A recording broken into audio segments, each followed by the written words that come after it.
All right, fantasy draft season is upon us, and today we're going to cut right through all that noise. And look, we're not just going to throw a list of names at you. We're giving you a real framework, a strategy to build a wide receiver group that can actually dominate your league in 2025. You know what I'm talking about, right?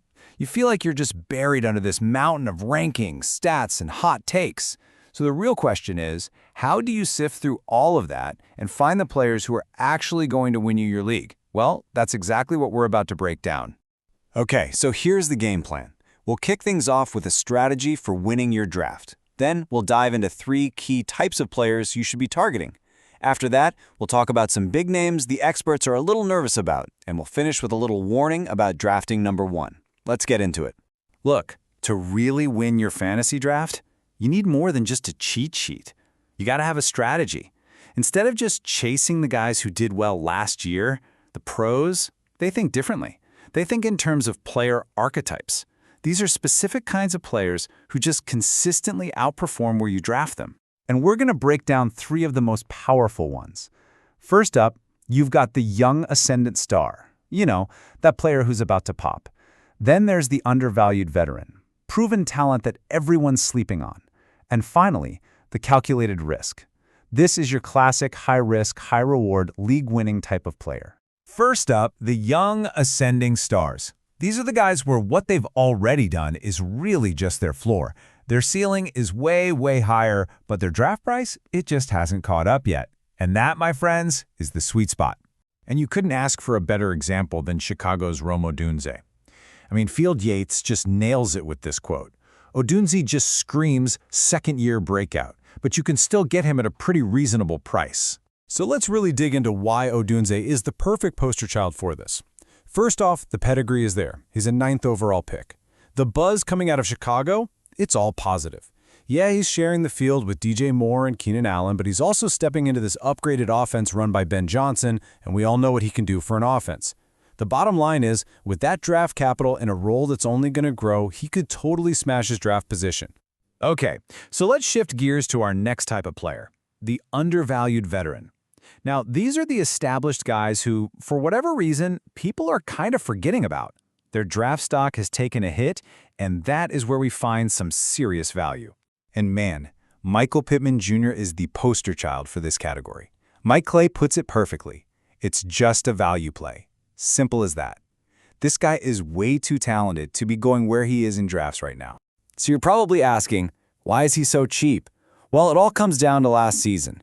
Just look at this. For 3 straight years, a rock-solid top 20 fantasy receiver. And then last season, bam, WR41. It's that recency bias, that one down year that's creating this huge buying opportunity for us.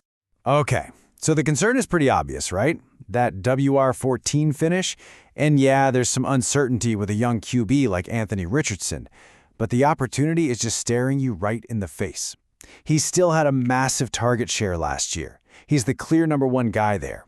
If Richardson just takes a small step forward as a passer, Pittman is right back in that top 20 conversation. He's an absolute steal where he's going. And here it is. This is the payoff. An average draft position of 126. What does that mean? It means you are getting a guy with a proven track record as a top 20 wide receiver in the 13th round. That is exactly the kind of value that builds a championship team. All right, our third and final archetype. This is the one that can win you a championship. The calculated risk. Yeah, these guys have some major question marks, but the upside, the upside is so big they can put your team on their back if things break right. And oh boy, there is no better example than Rashee Rice. The risk, it's front and center. I mean, Adam Schefter is reporting a baseline of a 6-game suspension. That's a lot.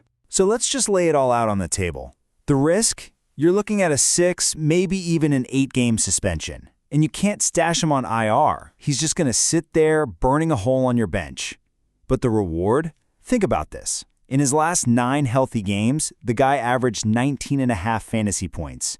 That's true WR1 production that you'd be getting for the entire second half of the season, right when you need it most. So yeah, you got to have the stomach for it. You have to wait out that suspension. But, as Daniel Dopp says here, when he's back, you've drafted a guy with wide receiver 1 value for your squad. That right there is the definition of a calculated risk. Okay, but it's not all sunshine and roses. A smart drafter knows it's just as important to know who to be a little wary of. Now, these aren't guys you have to avoid, but maybe, just maybe, their price tag is a little too high for the risk involved. And 2 massive names come to mind here, A.J. Brown and Tyreek Hill. Let's start with A.J. The talent is off the charts. We all know that. But here's the thing. He was in the NFL's lowest volume passing offense last year. If the Eagles decide to lean on that run game again, there's a real chance he finishes outside the top 15. Then you've got Tyreek. Remember the second half of last season? The red flags were definitely there. After an insane start, his production just kind of fizzled. He was banged up, inconsistent, and that makes him a riskier bet at his age. And it might not even be just about the numbers on the field. Field Yates brings up something else, this kind of intangible factor. All this talk about bizarre vibes in the organization, and maybe even some Tyreek fatigue. That's a whole other layer of risk you have to bake into his price. All right, for our final point, I've got something really interesting for you. It's a historical trend that should make anyone sitting with a top pick think twice. Let's talk about the curse of the number 1 wide receiver. So this year, it's pretty much a lock.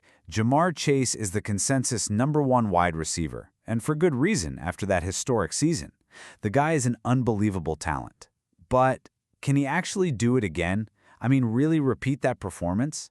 History says it's almost impossible. I mean, just look at this. The numbers don't lie. Look at the insane drop-off for the guy who finished as the number 1 receiver the year before. Michael Thomas dropped by almost 300 points. Cooper Kupp, over 200.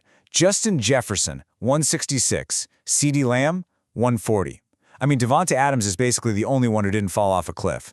The pattern is pretty undeniable. And Mike Clay really hits on the why here. It's not some spooky curse on the player himself. It's a curse on the volume. It is just so hard to stay that healthy and get that many targets and be that efficient for 2 seasons in a row. It basically never happens. So the big takeaway here isn't don't draft Jamar Chase. Of course not. It's just understand that when you take him at number 1, you're not just drafting a player. You're betting on him to do something that almost no one else has ever done. Defy history. And that's something you got to think about when you're on the clock.